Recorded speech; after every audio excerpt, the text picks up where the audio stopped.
कुमार का आते ही कमेंट है टाइम तो कंफर्म बताइए। बेटा 1 से 2 में ही क्लास होती है, कभी कभार होता है 1 से 2 में नहीं होती तो 9 से 10 में होता है। ये क्लास की टाइमिंग एकदम कंफर्म है। इसके अलावा तो मैंने किसी और टाइमिंग में कभी क्लास नहीं ली है ना। आ जाओ। दीक्षा शर्मा आ चुकी हैं, मौसम बेगम आ चुकी हैं, स्वाति आ चुकी हैं, पंकज आ चुके हैं, स्वास्तिक आ चुके हैं। आज तो कुछ नए नए नाम दिख रहे हैं इस बैच में। त्रिवेंद्र सिंह आ चुके हैं, विशाल आ चुके हैं, प्रभाकर, तनु, नेहा, पंकज, तरुष, राहुल। चलो आज सबसे पहले 2 बातें सुन लो। मैंने आपको कहा था ना मेरी सैटरडे को क्लास होगी। अब आपकी टीम ने, टेक्निकल टीम ने सैटरडे को क्लास नहीं लगाई। सैटरडे को टेक्निकल टीम ने क्लास ही नहीं लगाई, ऑफ ही लगा रखा था। आपको ऑफ ऑफ मिला था ना, है ना। मैं इतने बढ़िया से क्लास करने के मूड में आई स्टूडियो में, और टेक्निकल टीम ने कहा मैम हमने तो क्लास ही नहीं लगाई, जबकि मैंने इन्फॉर्म किया था कि मैं सैटरडे को क्लास लूंगी। तो वो मेरी गलती नहीं है। आप लोग सोच रहे होंगे मैम ने तो बोला था कल क्लास होगी, फ्राइडे को बोला था कि सैटरडे को क्लास होगी, और मैम आई नहीं क्लास में। वो मेरी बिल्कुल भी रत्ती भर भी उसमें मेरी साइड से कोई प्रॉब्लम नहीं हुई थी। वो टेक्निकल टीम ने क्लास नहीं किया था, है ना। और दूसरा सुन लीजिए, एनटीपीसी की बैच में और साइंस स्पेशल जो 28 नंबर बैच है और सीरियस बैच में, इन सब में मैं केमिस्ट्री स्टार्ट कर रही हूँ। इस सुनिए ध्यान से सुन लेना बात को, ठीक है। फिर बार बार मुझे कमेंट करके मत पूछना केमिस्ट्री कब होगी। मैं बोर्ड पे लिख दे रही हूँ, इसके बाद मुझे एक भी कमेंट स्क्रीन पे नहीं चाहिए कि केमिस्ट्री कब होगी। सुनो, मंडे को, ट्यूसडे को, वेडनेसडे को, इन तीनों दिन मैं बायोलॉजी पढ़ाने वाली हूँ इसी टाइमिंग पे, ठीक है, बायोलॉजी। और ये जो क्लास चलेगी ना बायोलॉजी की, ये चलेगी 1 आवर की, 1 घंटे की, 1 घंटे की चल रही है हमेशा, ठीक है। अब सुनो, थर्सडे और फ्राइडे को मैं क्लास लेने वाली हूँ आपकी केमिस्ट्री की, लेकिन केमिस्ट्री वाली क्लास बड़ी होगी। किसी दिन 1.5 घंटे की होगी, किसी दिन 2 घंटे की होगी, ठीक है। 1.5 घंटे में ज्यादा कंटेंट डिलीवर हो जाता है बच्चा, है ना। कभी कभी 2 घंटे की भी हो सकती है। अब आप लोग बोलोगे मैम लंबी होगी क्लास, तो बेटा मैं छोड़ भी दूंगी 1.5 घंटे में, ठीक है। तो केमिस्ट्री की जो रहेगी वो मैं यहाँ पे लिख दे रही हूँ 1.3, आपका जो 1.5 यानी 1.5 घंटे की यहाँ पे क्लास होगी। 1.3 आवर यानी कि 1.5 घंटे की आपकी क्लास होगी। कभी कभी हो सकता है बच्चा मैं 2 घंटे की भी क्लास ले लूँ, क्योंकि 2 क्लास है ना वीक में, तो मैं कोशिश करूंगी 2 क्लास में 4 क्लास का कंटेंट देने की, ठीक है बच्चा। ओके, टाइमिंग सेम इसी टाइमिंग पे 1 से 2 में चलेगी, 1 से 2 में ही चलेगी, ठीक है। अब खुश हो। कोशिश करूंगी मैं कि 2-2 घंटे की क्लास ले लूं, जिससे क्या हो, आप क्लास चाहे 2 ही पढ़ रहे हो वीक में, लेकिन 4 घंटे का आपके पास कंटेंट चला जाए, ठीक है बच्चों। आज से आपकी, और हाँ अब ये भी सुन लो, अभी जस्ट 5 मिनट पहले जो हिंदी में नोट्स नहीं अपलोड हुए थे, इंग्लिश की पीडीएफ में कोई प्रॉब्लम नहीं है, सारे चैप्टर हैं। हिंदी की पीडीएफ में शायद ह्यूमन डिजीज में कुछ पार्ट बचा हुआ था और हार्ट वाले चैप्टर में बचा हुआ था, वो पीडीएफ अभी जस्ट अपलोड हो गई है। हिंदी मीडियम में पीडीएफ आपकी अभी अपडेटेड पीडीएफ अपलोड हो गई है, उसको डाउनलोड कर लेना। यही प्रॉब्लम्स थी आपकी, मैंने सारी सॉल्व कर दी है, ठीक है बच्चा। केमिस्ट्री के नोट्स जिस दिन मैं क्लास लूंगी उससे 1 दिन पहले अपलोड करवा दूंगी, तुम बिल्कुल घबराओ मत। और कोई प्रॉब्लम हो बताओ। यही प्रॉब्लम थी मैम, क्या केमिस्ट्री क्लास स्टार्ट नहीं हो रही, तो इस थर्सडे को मिल जाना। केमिस्ट्री का पहला चैप्टर स्टार्ट करेंगे, दैट इज पीरियोडिक टेबल। देखते हैं किससे करते हैं, ठीक है, वो आप लोगों पे डिसाइड करेंगे, है ना। 1.5 से 2 घंटे की क्लास लूंगी केमिस्ट्री की, जिससे क्या हो आपका सिलेबस जल्दी खींचे, राइट। केमिस्ट्री में आपकी 50 से 60 क्लास के बीच में क्लास होगी, आप ये मान लो। बायोलॉजी केमिस्ट्री का दुगुना बड़ा सब्जेक्ट है ना। बायोलॉजी केमिस्ट्री का दुगुना बड़ा सब्जेक्ट है, तो ये आपकी प्रॉब्लम सॉल्व। हिंदी का पीडीएफ अभी जस्ट अपलोड हुआ है, आप लोगों ने देखा नहीं होगा कि आपकी क्लास इधर से लाइव हुई, उधर से मेरे पास बच्चे का फोन आया राज का कि मैम पीडीएफ अपलोड हो गई है, ठीक है। तो जैसे ही आप क्लास छोड़ोगे उसके बाद आप देखना आपको पीडीएफ मिल जाएगी बच्ची। केमिस्ट्री की क्लास की पीडीएफ, तो केमिस्ट्री की पीडीएफ भी आज कल में मैं 1-2 दिन में अपलोड करवा देती हूँ। एक साथ नहीं है वो, एक साथ सारी बनेगी तो मैं वो भी अपलोड करवा दूंगी। ओके बच्चों, अब बताओ, अब कोई प्रॉब्लम है नहीं ना। चलें अपनी क्लास स्टार्ट करें, आ जाइए। आपकी 2 ही प्रॉब्लम थी, दोनों प्रॉब्लम मैंने आपकी सॉल्व करवा दी है। बात करते हैं किसकी बच्चा, हम क्या पढ़ रहे थे। बस अभी अगले 3 दिन के अंदर हमें साइटोलॉजी चैप्टर खत्म करना है, ठीक है। साइटोलॉजी चैप्टर हम इसी 3 दिन के अंदर खत्म कर देंगे बच्चा। मैम प्रैक्टिस क्लास स्टार्ट कर दो बेटा। प्रैक्टिस क्लास बाद में कराएंगे, पहले सिलेबस तो होने दो यार। तुम लोग हैं ज्यादा प्रैक्टिस की जल्दी है तो यूट्यूब पे पढ़ लो ना। यूट्यूब पर डेली तो प्रैक्टिस करवा रही हूँ। आज रात को 8 से 9 में प्रैक्टिस है, career railway examination YouTube channel पे। अब आप लोग आते ही नहीं है ना, ज्यादा जल्दी की तो आप वहां पे पढ़ लो। बाकी मैं आपको प्रैक्टिस करवाऊंगी कुछ कुछ मेन मेन चैप्टर की, लेकिन पहले थ्योरी तो कंप्लीट होने दो यार। थ्योरी तो हो नहीं पा रही, इतना सारा सिलेबस बचा हुआ है और तुम लोगों को अभी से प्रैक्टिस करनी है ना। चलो आओ सुनो, हम पढ़ रहे थे क्या, राइबोसोम पढ़ रहे थे। क्या क्या पढ़ लिया था? न्यूक्लियस, न्यूक्लियस में डीएनए होता है, आरएनए होता है, फिर डीएनए की हिस्टोन प्रोटीन पैकिंग करके क्रोमोसोम्स बनाते हैं, जीन बनता है, उसके बाद हमने माइटोकॉन्ड्रिया पढ़ा था, उसके बाद हमने राइबोसोम स्टार्ट किया था। राइबोसोम हमने लास्ट क्लास में पढ़ा था, सबसे छोटा होता है। राइबोसोम को हम प्रोटीन फैक्ट्री कहते हैं क्योंकि ये वो फैक्ट्री है जहां पे क्या बनता है? प्रोटीन बनता है। राइबोसोम्स, जब भी आप शब्द सुनो तो आपके दिमाग में प्रोटीन और आरएनए दोनों शब्द आने चाहिए। ठीक है बच्चा, अब आ जाओ अगले पॉइंट पे। नेक्स्ट राइबोसोम के बारे में लिखेंगे। राइबोसोम्स के बारे में अगले क्या क्या पॉइंट आपको नोट डाउन करने हैं। बच्चा राइबोसोम्स जो होते हैं ना, ये यूनिवर्सल कंपोनेंट ऑफ सेल होते हैं। यूनिवर्सल सेल ऑर्गेनली माना जाता है, या तो इसको यूनिवर्सल कंपोनेंट कर लो या यूनिवर्सल सेल ऑर्गेनली कहते हैं इसको सार्वत्रिक कोशिकांग कहते हैं। क्यों कहते हैं? ये सभी प्रकार की सेल्स में होता है। बच्चों आपको याद है ये क्या है? ये ऐसा सेल ऑर्गेनली है जो सारी की सारी टाइप की सेल्स में होता है। ऐसी कोई सेल नहीं है जिसमें राइबोसोम नहीं होगा, इसलिए हम इसको बोलते हैं यूनिवर्सल कंपोनेंट या यूनिवर्सल सेल ऑर्गेनली। सार्वत्रिक, सभी प्रकार की, हर प्रकार की सेल में पाया जाता है। आपको मैंने पढ़ाया था दो टाइप की सेल्स होती हैं, एक होता है प्रोकैरियोटिक सेल, दूसरा होता है यूकैरियोटिक सेल। याद होगा मैंने कहा था प्रोकैरियोटिक सेल में भी राइबोसोम होता है और यूकैरियोटिक सेल में भी राइबोसोम होता है। बस मैम डिफरेंस क्या था? डिफरेंस यह था कि प्रोकैरियोटिक सेल में 70S प्रकार का राइबोसोम होता है, जबकि यूकैरियोटिक सेल में 80S टाइप का राइबोसोम होता है। लेकिन आप देखो ना, इस यूनिवर्स में, इस संसार में दो ही टाइप की सेल्स होती हैं और दो ही टाइप की सेल्स हैं और दोनों में राइबोसोम है। इसका मतलब इस धरती पे ऐसी कोई सेल ही नहीं है जिसमें राइबोसोम नहीं है।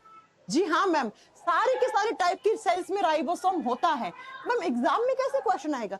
एग्जाम में आएगा सेल का वो कौन सा हिस्सा है, सेल का वो कौन सा कोशिकांग है, कोशिका का कौन सा कोशिकांग है, सेल का कौन सा ऑर्गेनली है जो सारे टाइप की सेल्स में होता है। तो आपको बताना है दैट इज राइबोसोम। राइबोसोम। हाँ, एक बात और सुन लो, जो राइबोसोम होता है, देखो प्रोकैरियोटिक सेल का एग्जांपल क्या था? बैक्टीरिया। इसका मतलब मैम बैक्टीरियल सेल में भी राइबोसोम होगा? जी हाँ, बैक्टीरिया की सेल में भी राइबोसोम होता है। और पता है क्या आपको, ऐसा माना जाता है कि बैक्टीरिया की एक सेल में 1000 राइबोसोम्स होते हैं। 1000 पर सेल। बैक्टीरिया की एक सेल के अंदर 1000 राइबोसोम्स होते हैं। ये किस सेल की बात हो रही है? ये बैक्टीरियल सेल की बात हो रही है या किसी प्रोकैरियोटिक सेल की बात हो रही है? ये जीवाणु कोशिका की बात हो रही है बच्चा। जीवाणुओं की कोशिका में 70S प्रकार का राइबोसोम होता है, हमने मान लिया।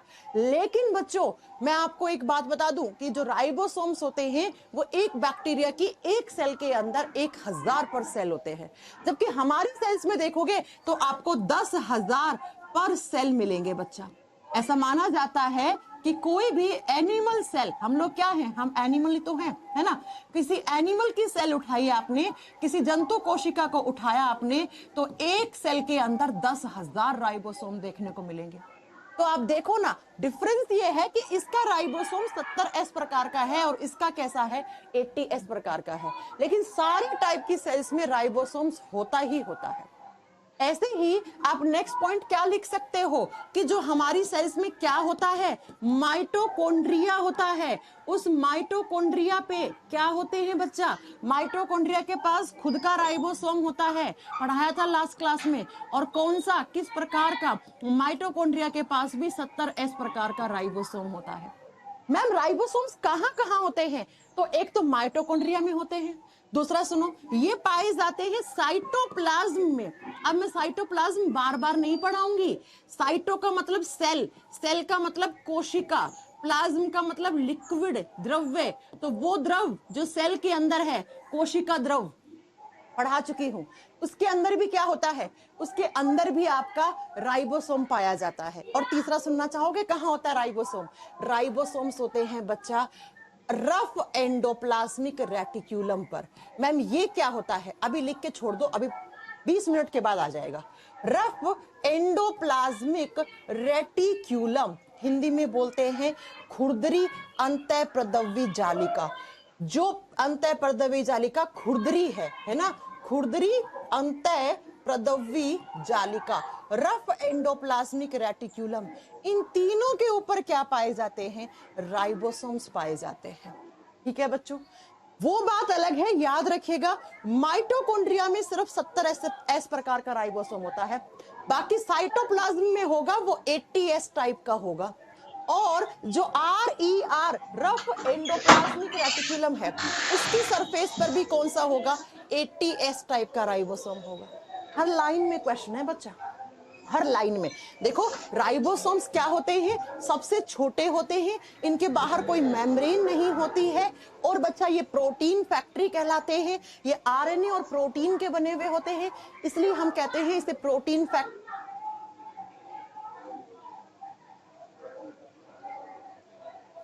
ऐसी कोई सेल नहीं जिसमें राइबोसोम नहीं होता है ना।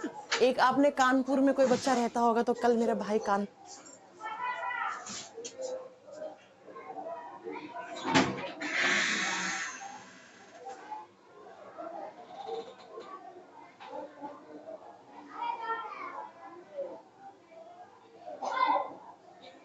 गया था, तो वो एक वो लेके आए थे, लड्डू लेके आया था कानपुर के, बड़े ठग्गू के लड्डू हैं, बहुत फेमस है ना। उसके डिब्बे के ऊपर लिखा था ऐसा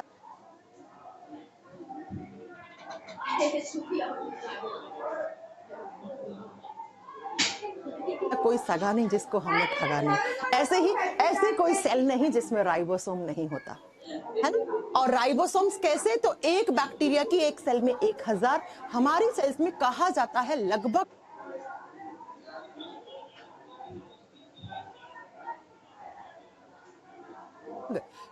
क्या, तो आप बताओगे बच्चा पहले वाले नोट्स गलत पहले वाले नोट्स गलत नहीं है, उस हिंदी की PDF में 2-3 चैप्टर मिस थे, इसलिए मैंने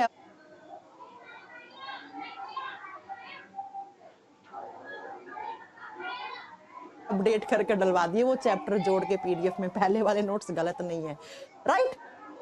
ये देखो मैम, गुड आफ्टरनून, केमिस्ट्री का क्लास कब स्टार्ट होगा? अब तुम लेट आए हो रोशन, है ना, मैंने बोर्ड पे लिख के बता दिया था केमिस्ट्री क्लास कब स्टार्ट होगी, वापस वीडियो देखना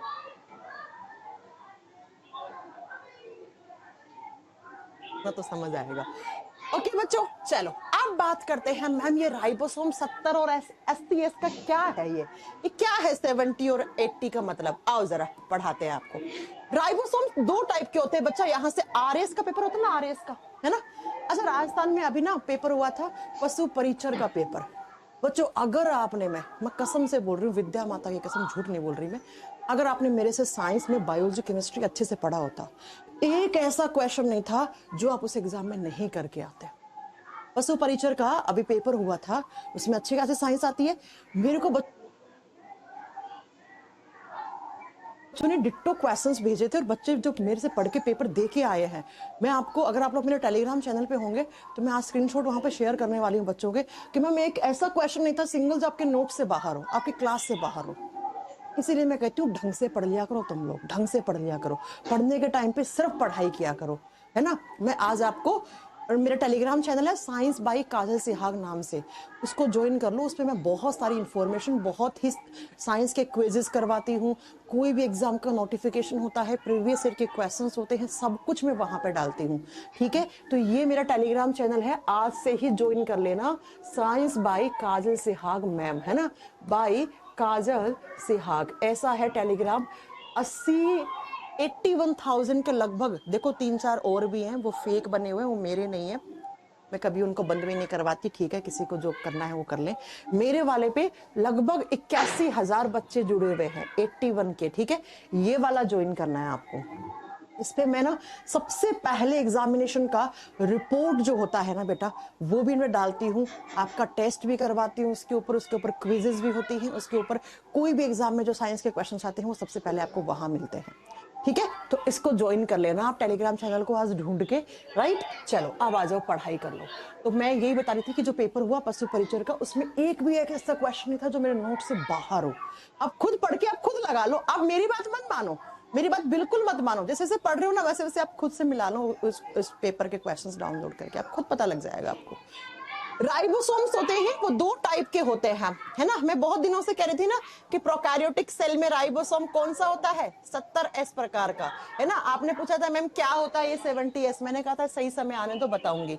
बच्चा राइबोसोम दो टाइप का होता है, एक होता है 70S, दूसरा होता है 80S। सबसे पहले इस S का मतलब क्या होता है, इस S का मतलब होता है स्वेडबर्ग, इसका मतलब होता है स्वेडबर्ग। क्या लिखोगे, इसका मतलब होता है स्वेडबर्ग, है ना। ये एमटीएस के पेपर का क्वेश्चन है, तुम लोग हल्के में मत लेना कि राइबोसोम में जो 70S और 80S है तो उसमें S का मतलब क्या होता है। S का मतलब होता है बेटा क्या, Svedberg unit. Svedberg, Svedberg scientist के नाम पे रखा था। अब मैं अगली जो 2 मिनट में बात बोलने वाली हूँ, आपको समझ में आए तो ठीक है, ना आए तो ऊपर से निकाल देना। स्वेडबर्ग एक वैज्ञानिक का नाम था जिसने इस यूनिट को एक्सप्लेन किया था। ये जो स्वेडबर्ग है ना, इसका और डिटेल में आपको मीनिंग जानना है तो इसका मतलब होता है सेडिमेंटेशन कोफिशिएंट। सेडिमेंटेशन कोफिशिएंट का मतलब क्या होता है, एक बायोटेक्नोलॉजी में एक मशीन होती है, उसको सेंट्रीफ्यूगेशन मशीन कहते हैं। उस मशीन के अंदर जब आप राइबोसोम को डालते हो तो कौन सा राइबोसोम कितना जल्दी आइसोलेट होकर ऊपर आ जाता है, उसको हम सेडिमेंटेशन कोफिशिएंट से निकालते हैं। अब आपको इतना नहीं समझ में आया, आप छोड़ दो, क्योंकि आपसे सिर्फ और सिर्फ यही आता है एग्जाम में कि एस का मतलब क्या होता है। एस का मतलब होता है स्वेडबर्ग, स्वेडबर्ग। ठीक है, तो बच्चा आप याद क्या रखेंगे कि 70S और 80S टाइप का, दो टाइप का राइबोसोम होता है। अब जरा फटाक से बता दो, सबसे पहले 70S राइबोसोम किस में होता है। मैम प्रोकैरियोटिक सेल के अंदर 70S टाइप का राइबोसोम होता है। इतनी बार क्वेश्चन आता है एग्जाम में। प्रोकैरियोटिक सेल के ब्रैकेट में लिख दूं बैक्टीरियल सेल, हाँ मैम। जीवाणुओं के अंदर कौन सी प्रकार की कोशिकाएं होती हैं, तो जीवाणुओं के अंदर प्रोकैरियोटिक टाइप की सेल होती हैं। तो प्रोकैरियोटिक सेल में कौन सा राइबोसोम, 70S। और कौन सा लिखूं, और एग्जाम्पल क्या, अरे मैम माइटोकॉन्ड्रिया के पास राइबोसोम होता है, वो भी तो कैसा होता है, वो भी तो 70S टाइप का होता है। ये लो, 80S राइबोसोम किसमें होता है। 80S राइबोसोम कोई भी प्लांट की सेल है, पेड़ पौधों की कोशिका, पादप कोशिका उठाया है आपने तो उसके अंदर 80S है। कोई फंगस की सेल उठाई है आपने, अरे आप मशरूम खाते हो, हाँ मैम, है ना, वो क्या होता है, एक फंगस होता है। अगर आपने कोई एल्गी, कोई शैवाल, पानी के ऊपर ग्रीन कलर की काई रहती है वो देखी है, हाँ मैम, उसकी सेल में भी 80S टाइप का राइबोसोम। एनिमल सेल, गाय भैंस घोड़ा बकरी कुत्ता बिल्ली, हम सब में क्या है, हम सब में 80S टाइप का राइबोसोम पाया जाता है। तो दो प्रकार के राइबोसोम होते हैं, 70S 80S, 70S 80S। ठीक है, हाँ जी मैम। चलो अब आओ जरा आगे। 70S राइबोसोम होता है, उसको आगे दो सब यूनिट में डिवाइड करते हैं। इसकी दो सब यूनिट होती है बच्चा, 70S की दो उप इकाई होती है। उप इकाई देखो, ये राइबोसोम की पहली यूनिट, तो इस यूनिट का भी यूनिट तो सब यूनिट हो जाएगा ना। कौन कौन सी, तो बच्चा आपको बताना है। 70S जो होता है, मैं आपको दिखाऊं फोटो, चलो 70S की यूनिट होती है 50S और 30S। पहले आप लिख लो, फिर मैं आपको दिखाऊंगी 50S 30S। अब आप में से कुछ बच्चे गणित लगाएंगे, है ना, मैथ्स लगाएंगे, कहेंगे 50 और 30 तो 80 होता है। मैथ्स नहीं लगानी है, दिस इज बायोलॉजी, है ना, बायोलॉजी में मैथ्स का कोई काम नहीं है। ठीक है, तो 50S और 30S 70S की सब यूनिट होती है। अब 50 और 30 में बड़ा कौन है, 50 बड़ा है तो इसको लार्जर सब यूनिट बोलेंगे, ये बड़ी उप इकाई है। और ये कौन सी है, ये 70S की स्मॉलर सब यूनिट है, छोटी। ठीक है, अब आओ जरा नेक्स्ट। 80S जो होता है उसकी दो सब यूनिट होती हैं बच्चा। 80S के नीचे लिखो, इसकी दो उप इकाइयां होती हैं। कौन कौन सी होती हैं, तो इसकी होती हैं, पहली होगी वो 60 होगी, 60S, और दूसरी होगी 40S। अगेन आप में से कुछ गणित लगा के बोल रहा होगा हमें तो 100 बनते हैं, अरे 100 आपको मैथ्स नहीं लगानी है ना। अब बड़ा कौन सा है ये, तो ये 80S की लार्जर यूनिट है और ये स्मॉलर है ना। तो इस तरीके से आपके राइबोसोम्स दो भागों में बटे हुए होते हैं, 70S 80S। जहां 70 होगा उसमें 50 बड़ा होगा, 30 छोटा होगा। एग्जाम में आता है 70S की बड़ी उप इकाई क्या होती है, 50 होती है। ठीक है, एग्जाम में आता है 80S की बड़ी जो होती है वो कौन सी होती है, 60 होती है। अब मैम आप हमें ना फोटो दिखाओ। मैम फोटो दिखाओ। चलो अब आपको राइबोसोम की फोटो दिखाते हैं, जो मैम ने पढ़ाया वो सारा फोटो में दिखाती हूँ आपको। ये रहा आपका राइबोसोम, ये रहा आपका राइबोसोम, दिख रहा है? हाँ जी मैम। अब देखो इस राइबोसोम की फोटो को एक्सप्लेन करते हैं आपको। ये राइबोसोम है, ये ग्रैन्यूल जैसी स्ट्रक्चर है। अब इसमें देखो लिखा हुआ है लार्जर सब यूनिट, स्मॉल सब यूनिट। बच्चा ऊपर रहती है हमेशा राइबोसोम में बड़ी वाली इकाई और नीचे रहती है छोटी वाली इकाई। अब अगर ये 70S प्रकार का राइबोसोम हुआ तो इसकी ऊपर वाली क्या है 50, ऊपर वाली क्या है 50 और नीचे वाली क्या है 30। अगर ये 80S का राइबोसोम हुआ मैम तो ऊपर वाली क्या है 60, नीचे वाली क्या है 40। बस ये लो, यही तो पढ़ाया। कुछ ऐसा दिखता है राइबोसोम माइक्रोस्कोप से। और बच्चा ये 2 यूनिट में बटा हुआ होता है, ऊपर हमेशा बड़ी यूनिट होती है, नीचे हमेशा छोटी यूनिट होती है। और ये बीच में मैम ये मोमबत्ती सी क्या लगी हुई है, ये मोमबत्ती नहीं है, ये 2 राइबोसोम की इकाई mRNA से जुड़ी हुई होती है। RAS के पेपर का क्वेश्चन। अरे mRNA की फुल फॉर्म पढ़ा चुकी हूं ना मैंने, है ना, अब नहीं बताऊंगी बार बार। राइबोसोम की 2 इकाइयों के बीच में एक वायर जैसा आरएनए, कौन सा mRNA होता है, लिख दो जरा अगली फोटो में, लिख दो कि राइबोसोम में ऊपर हमेशा लार्जर यूनिट रहती है, L लिख दिया समझ जाओगे, और नीचे हमेशा स्मॉलर यूनिट रहती है, और बीच में क्या, बीच में एक mRNA ऐसे। तो एग्जाम में आता है राइबोसोम की 2 इकाइयां होती हैं, वो कौन से आरएनए से कनेक्टेड होती हैं, mRNA से कनेक्टेड होती हैं। अब सुनो थोड़ा सा अगला क्वेश्चन और ध्यान से सुनना बच्चा। मैंने कहा हमारी एक सेल में कितने राइबोसोम, 10,000। तो ये पहला राइबोसोम, फिर ये दूसरा राइबोसोम, फिर ये तीसरा राइबोसोम, ऐसे करके करके जब n नंबर, n कितना भी हो सकता है, 8,000 10,000 कितना भी हो सकता है, जब ये सारे के सारे राइबोसोम जब बहुत सारे राइबोसोम mRNA से जुड़ते हैं तो इस स्ट्रक्चर को पोलिसोम कहते हैं। अरे बच्चों पोली शब्द का मतलब क्या होता है, बहुत ज्यादा। अगर एक लिख रहे हो राइबोसोम हो जाएगा, बहुत सारा लिख दो पोलिसोम। जब बहुत सारे राइबोसोम्स mRNA की हेल्प से जुड़ते हैं n नंबर में, वो n कितना भी हो सकता है ना, तो उस स्ट्रक्चर को पोलिसोम कहते हैं। उस स्ट्रक्चर को क्या कहते हैं, पोलिसोम कहते हैं।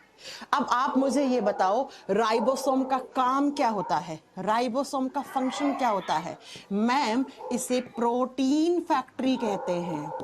इसे क्या कहते हैं, प्रोटीन फैक्ट्री कहते हैं। ये वो फैक्ट्री है जो क्या बनाती है, प्रोटीन बनाती है। जहां भी राइबोसोम का जिक्र होगा वहां पे हमेशा प्रोटीन बनेगा बच्चा। तो राइबोसोम का काम क्या है, हमारी सेल्स में प्रोटीन बनाना और उसको सिंथेसिस करना। राइबोसोम हमारी कोशिकाओं में प्रोटीन बनाता है और उसका संश्लेषण करता है। एक क्वेश्चन सुनो, राइबोसोम किस आरएनए की हेल्प से प्रोटीन बनाता है, तो ये कौन सा आरएनए है, mRNA। एग्जाम में आता है बहुत बार, क्या आता है कि राइबोसोम किस आरएनए की हेल्प से प्रोटीन बनाता है, ये आरएनए हेल्प करता है किसकी, राइबोसोम की प्रोटीन बनाने में। और लास्ट टू लास्ट क्लास में पढ़ाया था कि हमारी सेल्स में पहले डीएनए से आरएनए बनता है, इसको ट्रांसक्रिप्शन कहते हैं। क्या कहते हैं इसको, इसको ट्रांसक्रिप्शन। फिर आरएनए से क्या बनता है, प्रोटीन बनता है, इसको हम ट्रांसलेशन कहते हैं। तो बच्चों आरएनए से क्या बनता है, प्रोटीन। और लास्ट वाली स्लाइड पे देखो, कितनी बार बताऊं कि राइबोसोम का मतलब ही क्या होता है, आरएनए। आरएनए है ना, आई बात समझ में, आरएनए। इसका मतलब मैम क्या बनता है, राइबोसोम का काम होता है प्रोटीन बनाना। कैसे, ऐसे बहुत सारे राइबोसोम्स mRNA की हेल्प से जुड़ते हैं तो पोलिसोम स्ट्रक्चर बनता है, और यही पोलिसोम आरएनए की हेल्प से प्रोटीन बनाता है। एग्जाम में आता है कौन सा आरएनए हेल्प करता है, mRNA हेल्प करता है। तो जैसा काम वैसा नाम, प्रोटीन बना रहा था तो प्रोटीन फैक्ट्री कहती। अब ये राइबोसोम जहां जहां होगा वहां एक ही काम करेगा, सिर्फ प्रोटीन बनाएगा बच्चा। आप खुद सोचिए हमारे बॉडी में बहुत सारे ऐसे प्रोटीन होते हैं जो आप बाहर से नहीं खाते हैं, फिर वो कहां से आते हैं, वो राइबोसोम की हेल्प से आते हैं। राइबोसोम बनाता है, राइबोसोम बनाता है। ठीक है, तो राइबोसोम सबसे छोटा होता है, हर टाइप की सेल में होता है, 2 प्रकार का राइबोसोम होता है, 70S 80S। 70 किस में होता है, 80 किस में होता है, 70 की सब यूनिट कौन सी है, 80 की सब यूनिट कौन सी है, और राइबोसोम की खोज किसने की, इसके ऊपर मेम्ब्रेन होती है नहीं होती है, सारी बातें आप लोग नोट डाउन कर लेना।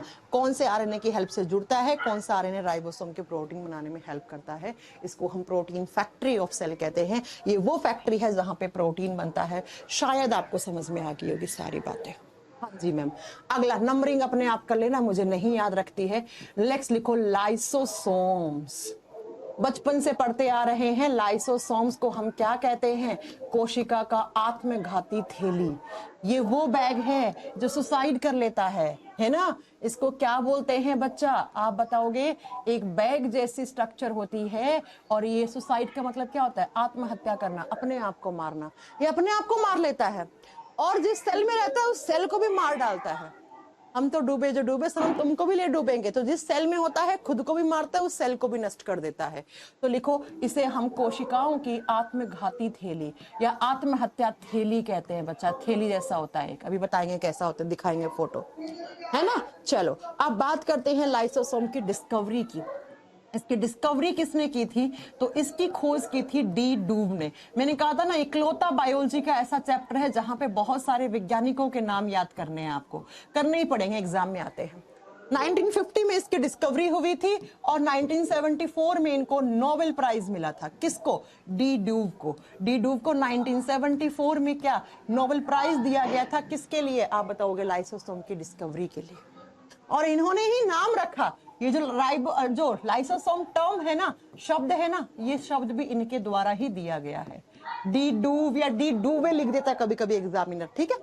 तो डी डूव या डी डूवे साइंटिस्ट ने इसकी खोज की 1950 में। 1974 में इनको नोबेल प्राइज मिला था, इन्होंने इसका नाम रखा। अब बच्चों, इस लाइसोसोम के दूसरे नाम क्या क्या हैं, लिखो। इसको किस किस नाम से फेमस है, एग्जाम में किस किस नाम से क्वेश्चन आ सकता है, इसके अन्य नाम लिखो, अदर नेम लिखो बच्चा। किस किस नाम से फेमस है ये, सुनिए। इसको देखो, ये तो कहते ही हैं वो बैग जो सुसाइड कर लेता है ना, आत्मघाती थैली या आत्महत्या थैली कहते हैं। ओके, नेक्स्ट सुनो, इसका दूसरा नाम क्या होता है, इसको बोलते हैं स्क्वेंजर ऑफ सेल। बच्चा, स्क्वेंजर क्या होते हैं, स्क्वेंजर होते हैं जो रोड की सफाई करते हैं। रोड पे जो कचरा वचरा डला हुआ होता है उनको हम स्क्वेंजर्स कहते हैं, उनको हम सफाई कर्मी कहते हैं। ये कोशिका का सफाई कर्मी है, रोड की साफ सफाई रखते हैं, उनको स्क्वेंजर बोलते हैं। हमारी सेल्स की जो साफ सफाई कर दे उसको हम लाइसोसोम कहते हैं। इसको एटम बॉम्ब ऑफ सेल कहते हैं। जैसे एटम बॉम्ब ब्लास्ट होता है तो वहां पे नुकसान ही होता है, लोग मरते हैं। अब ये ब्लास्ट होता है तो बेटा सेल को मार डालता है, तो इसे परमाणु बम कहते हैं। और इसको डिस्पोजल बैग से कहते हैं। डिस्पोजल का मतलब क्या होता है, डस्टबिन। डस्टबिन भी कहते हैं इसे कभी कभी। भाई कचरा वचरा अनवांटेड चीज है, घर से निकली कचरा वचरा कहाँ डालते हैं, डिस्पोजल में, डस्टबिन में। ऐसे ही हमारी सेल इसी बैग के अंदर डाल देती है। आई बात समझ में, हाँ।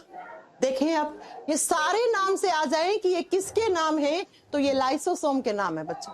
इन सारे नाम से फेमस है आपका लाइसोसोम। अब मैम क्यों फेमस है, अब आओ जरा, पहले मैं आपको समझाती हूँ फिर आपको लिखवाती हूँ, समझना ध्यान से।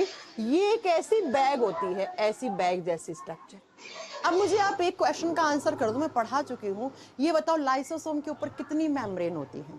जैसे राइबोसोम के ऊपर एक भी मेम्ब्रेन नहीं होती है, माइटोकॉन्ड्रिया के ऊपर 2 मेम्ब्रेन होती हैं, न्यूक्लियस के ऊपर 2 मेम्ब्रेन होती हैं। ऐसे ही आपको मैम ने पढ़ाया था कि लाइसोसोम के ऊपर कितनी मेम्ब्रेन होती हैं, ये आप बताओगे, ठीक है। मान लो ये सेल है आपकी, ठीक है, ये राउंड राउंड बनाया ये सेल है।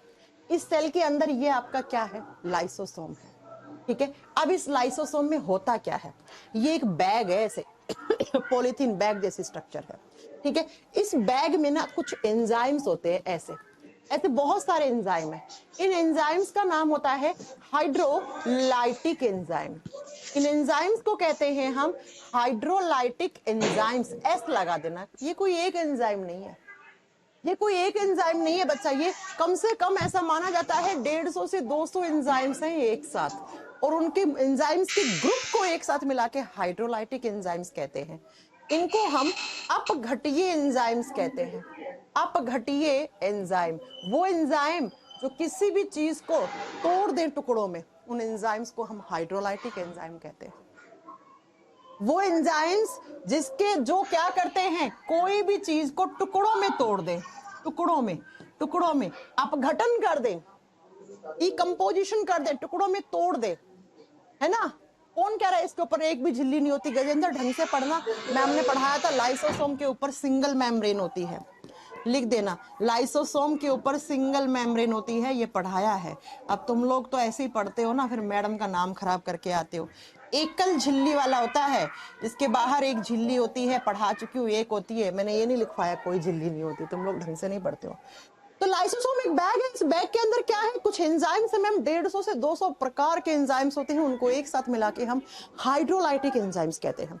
इन एंजाइम्स की पीएच, एनडीए के एग्जाम का क्वेश्चन है, कितनी होती है? आप बताओ कि बेटा इन एंजाइम की पीएच 4 से 5, 4 से 5 जब किसी भी सॉल्यूशन की पीएच होती है तो वो एसिडिक नेचर के होते हैं, है ना। वो किस माध्यम के होते हैं? वो अम्लीय माध्यम के होते हैं।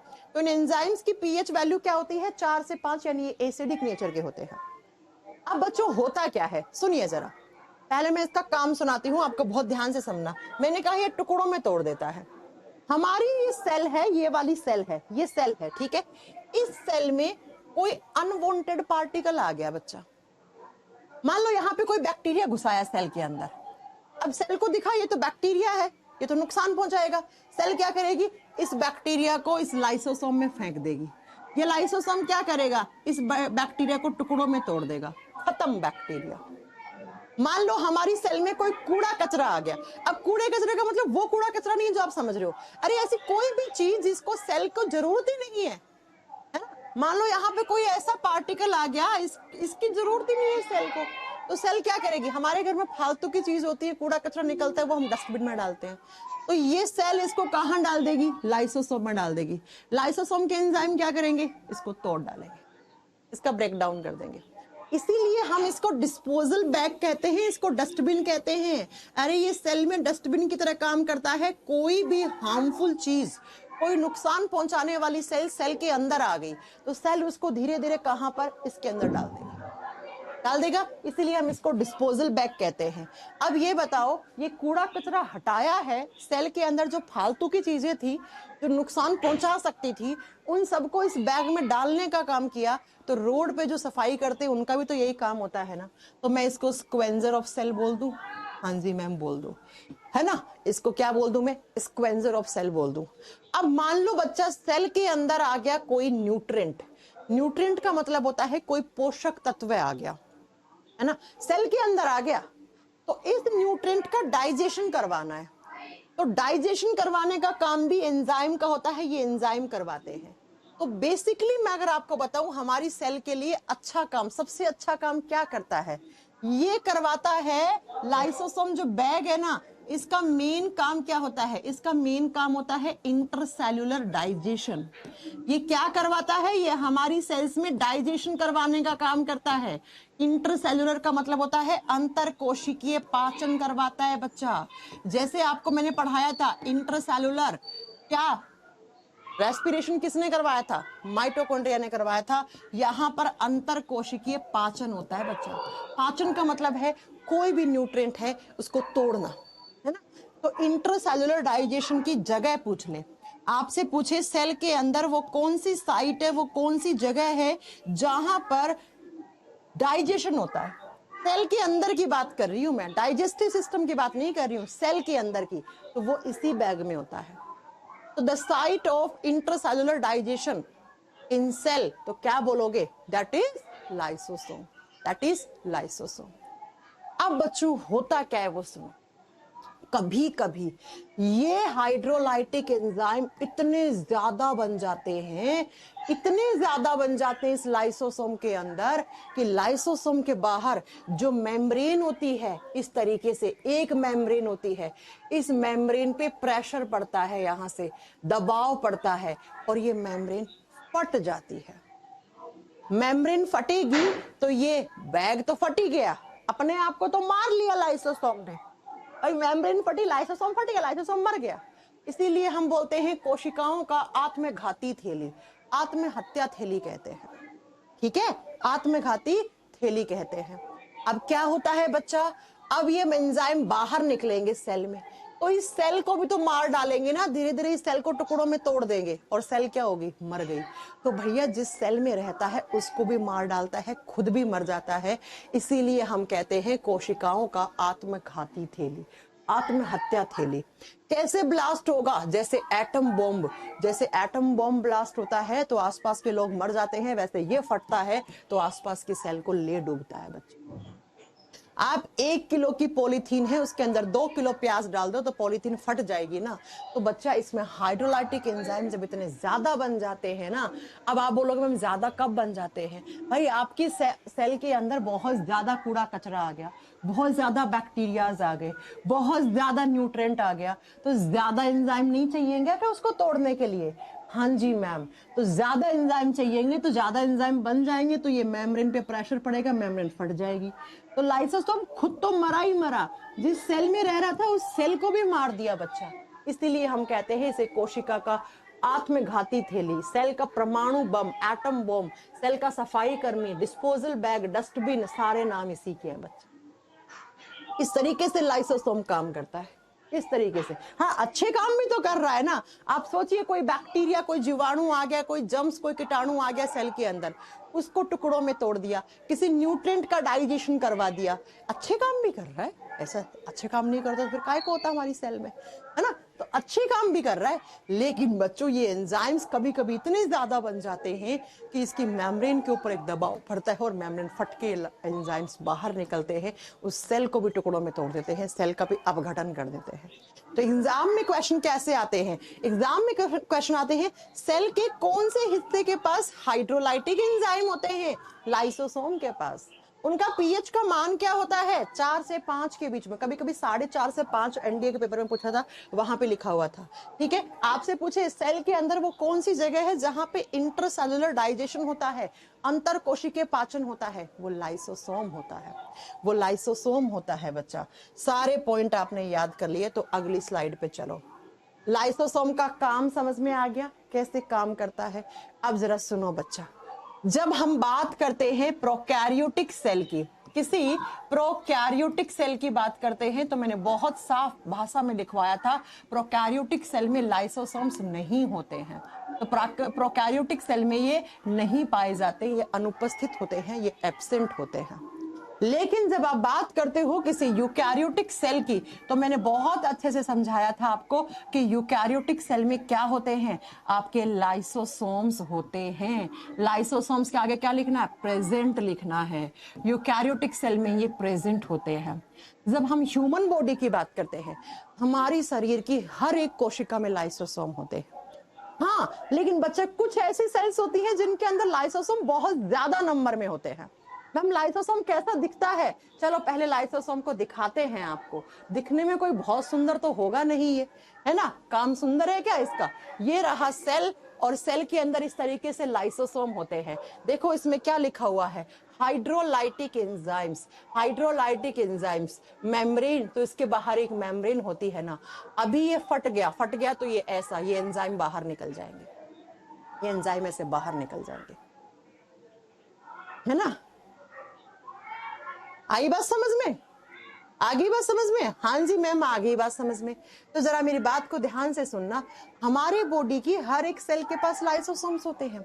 मैम नंबर में कोई फिक्स नंबर नहीं है, कोई फिक्स नंबर नहीं है, लेकिन कुछ ऐसी सेल्स होती हैं जिनके पास लाइसोसोम्स बहुत ज्यादा होते हैं।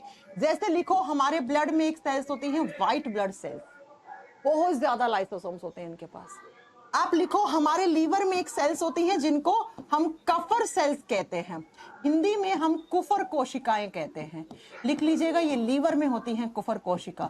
एसएससी सीजीएल के पेपर का क्वेश्चन है, कुफर सेल्स कहाँ होती हैं, यकृत में पाई जाती है बच्चों, यकृत में, हमारे यकृत में। ठीक है, और लिखो, एक पेनक्रियाज नाम का ऑर्गन होता है जो ग्रंथि की तरह काम करता है, उनकी सेल्स में पेनक्रियाज सेल में भी बहुत ज्यादा होता है। अग्नाशय की कोशिका में भी ये बहुत ज्यादा होते हैं। इसमें अग्नाशय कोशिका में, पैनक्रियाटिक सेल में, पेनक्रियाज में बहुत ज्यादा होते हैं।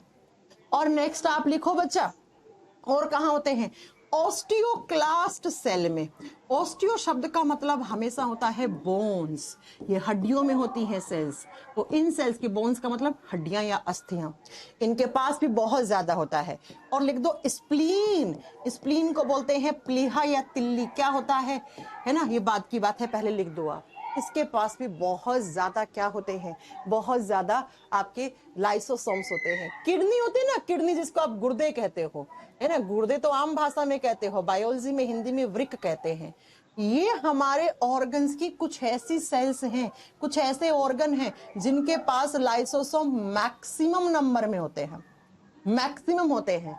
इसका मतलब ये नहीं है बाकी सब में होंगे नहीं, बाकी सब में होते हैं लेकिन कम होते हैं बच्चा, इन सब में बहुत ज्यादा होते हैं, इन सब में नंबर्स में ज्यादा होते हैं। तो एग्जाम में आता है, 4 ऑप्शन डालेगा, पूछेगा इनमें से सबसे ज्यादा कौन सी सेल के, कौन से ऑर्गन की सेल के अंदर लाइसोसोम का नंबर ज्यादा होता है, तो इसमें से कोई ना कोई ऑप्शन होगा। सबसे ज्यादा इन दोनों में, इन दोनों में बहुत ज्यादा, बहुत ज्यादा। अब बच्चों में एक पॉइंट आपको और पढ़ाना चाहती हूँ। कुछ बच्चे कंफ्यूज हो रहे होंगे, मैम हमने एक शब्द सुना है लाइसोजाइम, सुना है ना, सुनो, लाइसोजाइम एंजाइम होता है, एंजाइम होता है। ये कहाँ होता है, ये आपके सलाइवा में होता है, लार में होता है। ये एक एंजाइम है जो कुछ बैक्टीरियाज को मारता है, सर्टन बैक्टीरियाज को किल करता है, सारों को नहीं करता है, सारों को नहीं करता है, ये एंजाइम है। जबकि बच्चा लाइसोसोम क्या है, लाइसोसोम क्या है, ये सेल ऑर्गेनेली है, ये कोशिकांग है, ये क्या है, कोशिका का अंग है, कोशिकांग है, कोशिकाओं के अंदर होता है। दोनों में ये डिफरेंस है, कभी कंफ्यूज मत होना। लाइसोजाइम एक एंजाइम है जो आपकी लार में होता है, और लाइसोसोम क्या होता है, लाइसोसोम आप बताओगे बच्चा, एक सेल ऑर्गेनली है, एक कोशिकांग है, कोशिका का हिस्सा है, कोशिका का हिस्सा है। अब मैं आपको नोट डालकर एक पॉइंट लिखवा दूं।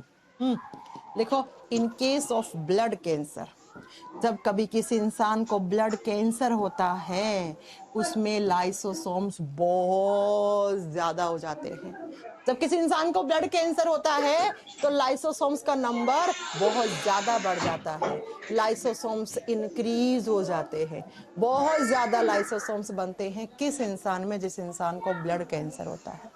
इन case of blood cancer lysosomes are found in maximum number of WBC, NCERT में लिखा हुआ है। अब मैम इस लाइन को एक्सप्लेन करो, मैं तो एक्सप्लेन कर दे रही हूं, एक ही बार करूंगी। अगर आपको नहीं समझ में आ रहा है तो छोड़ देना इसको यहीं, ठीक है, क्योंकि मैं ये जब आपको कैंसर पढ़ाऊंगी तब बताऊंगी आपको, ठीक है। अब सुनो, कैसे ब्लड कैंसर कब होता है, मैं बस एक ही बार बताऊंगी, बार बार नहीं बताऊंगी, सुन लेना ढंग से। अगर नहीं समझ में आ रहा है तो कोई बात नहीं।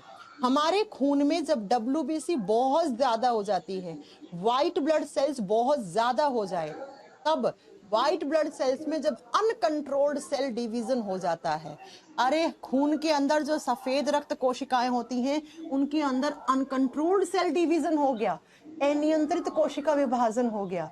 बननी चाहिए थी 8 सेल और बन रही हैं कितनी, 800, तो इसे अनकंट्रोल्ड सेल डिवीजन कहते हैं।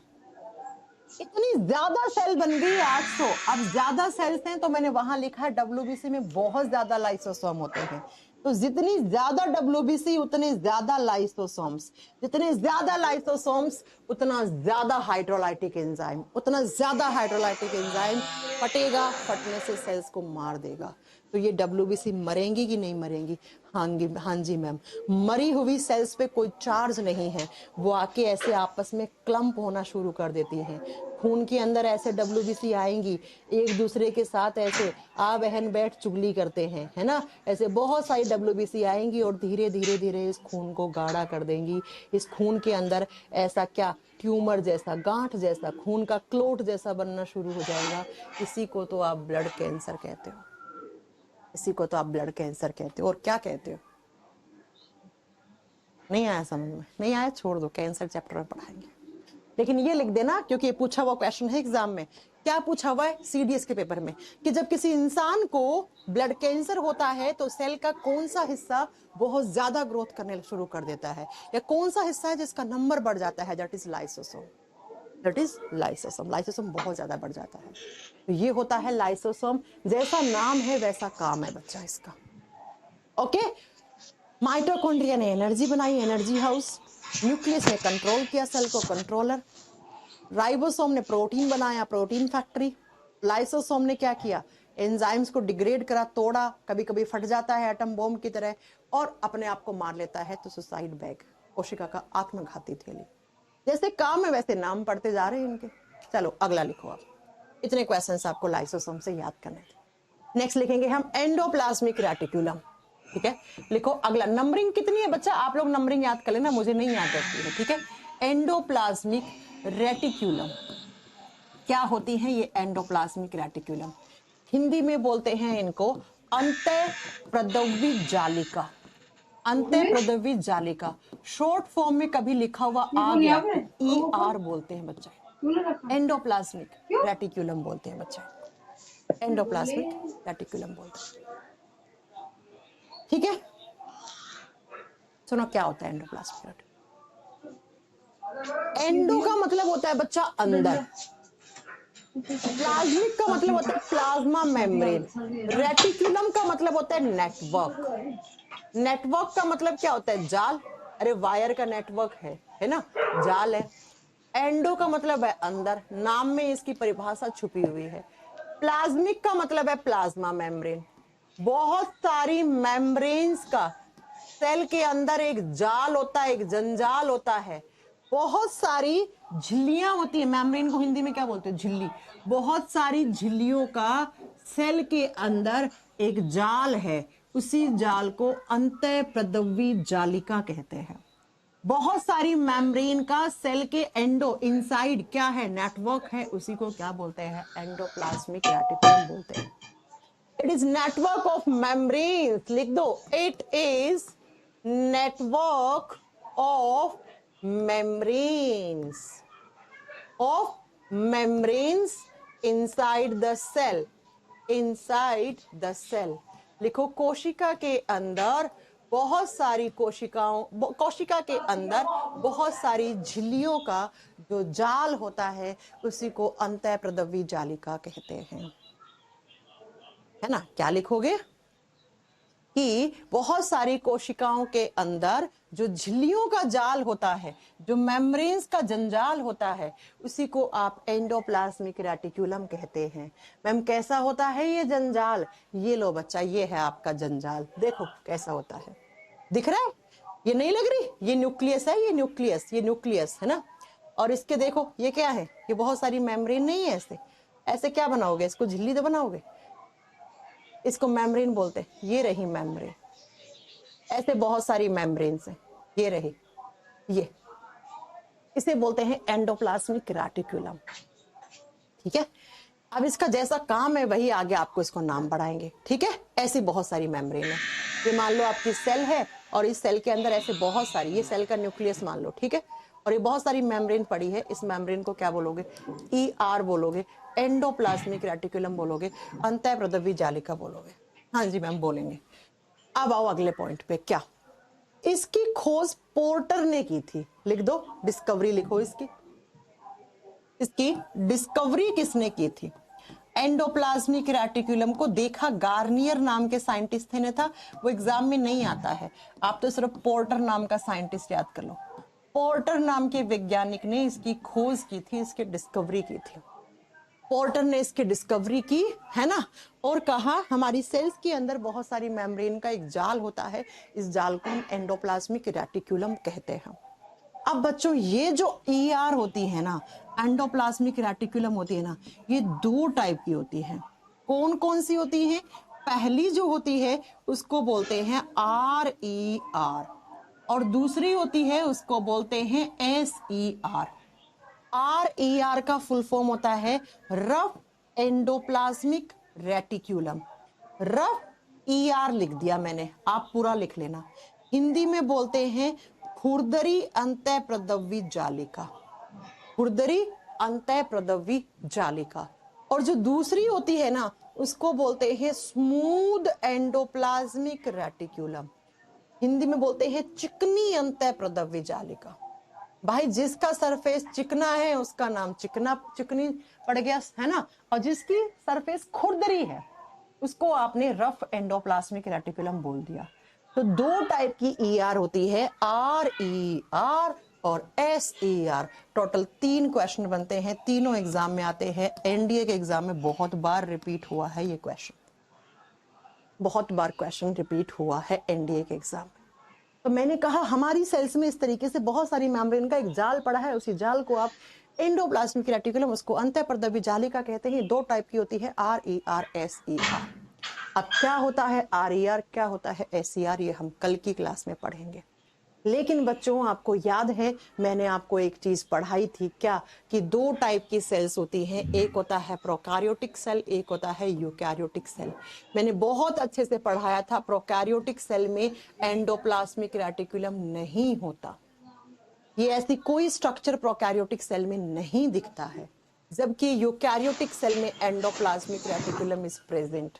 तो एग्जाम में आ जाए कि कौन सी सेल्स में एंडोप्लाज्मिक रेटिकुलम होता है और कौन सी सेल्स में एंडोप्लाज्मिक रेटिकुलम नहीं होता, तो क्या आप आंसर कर दोगे? मैं आपसे पूछ लूं बैक्टीरिया की सेल में क्या एंडोप्लाज्मिक रेटिकुलम होता है, तो आप क्या बोलोगे? नहीं मैम, बैक्टीरिया की सेल में किसी भी तरीके की एंडोप्लाज्मिक रेटिकुलम स्ट्रक्चर नहीं पाई जाती है ना। और इसके बाहर एक मेम्ब्रेन होती है, मैं पहले ही पढ़ा चुकी हूं। अब कल पढ़ेंगे RER क्या होता है, SER क्या होता है। ये पढ़ के कल हम पढ़ लेंगे गोल्गी बॉडीज, वैक्यूल्स, माइक्रोबॉडीज। परसों की क्लास में पढ़ लेंगे हम क्लोरोप्लास्ट और सेल डिवीजन। 3 क्लास तो और चाहिए इसे खत्म करने के लिए, अरे बाबा 3 क्लास और खत्म हो जाएगा ये चैप्टर। लेकिन मैंने बहुत डिटेल में पढ़ाया आपको, ये चैप्टर पढ़ाना पड़ेगा, एग्जाम की जैसी डिमांड है वैसे मुझे चलना पड़ेगा बेटा, है ना। मैम नोट्स कैसे बनाए? नोट्स मैंने डाले तो हैं, नोट्स बना लो, एक एक चीज लिखी हुई, नोट्स अपलोड हो गए बोर्ड पे, एक एक चीज मैंने लिखी है, नोट्स बना नहीं सकते? अभी भी आप लोगों ने ये नहीं सीखा नोट्स कैसे बनते हैं? ठीक है बच्चों, 3 क्लास के बाद आपका चैप्टर फिनिश हो जाएगा, फिर आप इसके क्वेश्चंस लगाना। अरे यार किताब के बारे में नहीं बताया ना, चलो